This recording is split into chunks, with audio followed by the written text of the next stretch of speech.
Forensic DNA fingerprinting. Have you ever wondered how investigators solve crimes even when there are no witnesses?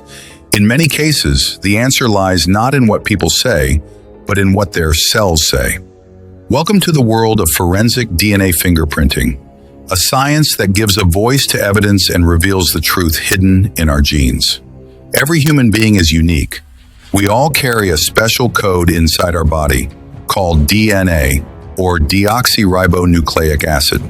It's like a biological barcode found in your blood, saliva, skin, hair, almost every cell. And guess what? Even a tiny drop of blood or a strand of hair left at a crime scene can help crack a case. So, how does DNA fingerprinting work in a forensic investigation? Let's break it down. How DNA works. DNA fingerprinting works by analyzing mini satellites that are repeated within our genes. Scientists cut DNA at specific points using restriction enzymes and then separates these fragments to form a unique pattern, just like a barcode that's one of a kind for every person. Evidence that useful to extract DNA.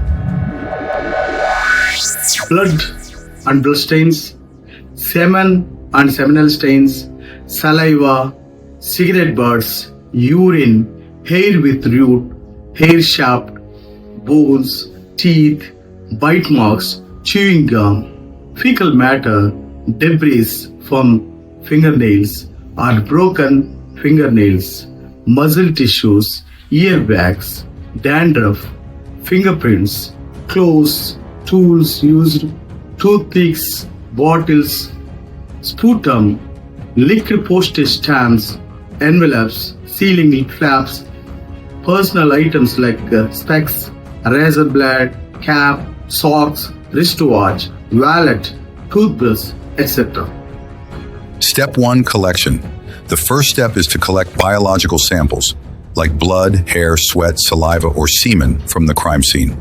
These may be invisible to the naked eye, but to a trained forensic expert, every trace can speak volumes. Step 2. Extraction. In the lab, scientists extract the DNA from the cells. This DNA is then cleaned and purified. Step 3. Amplification. Now comes a clever trick called PCR, polymerase chain reaction. It's like a biological photocopier, making millions of copies of the DNA so that it can be analyzed properly. Step 4. Analysis.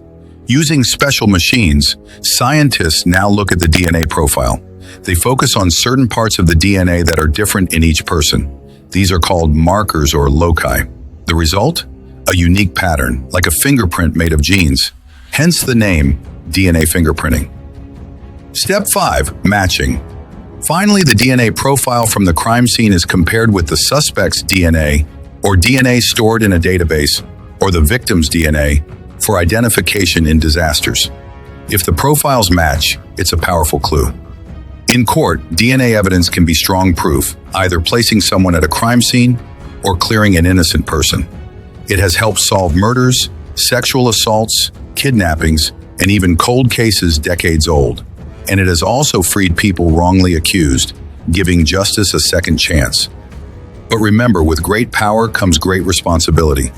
DNA must be handled carefully, with no contamination, proper chain of custody, and ethical use. Forensic DNA fingerprinting is not just science, it's truth-seeking with precision. In a world full of uncertainties, DNA doesn't lie. It has no bias, no memory loss, and no fear. Just pure truth, coded in 4 letters: A, T, G, and C. That's the magic of forensic DNA fingerprinting, the silent witness that speaks louder than words. Thanks for watching. Stay curious, stay informed,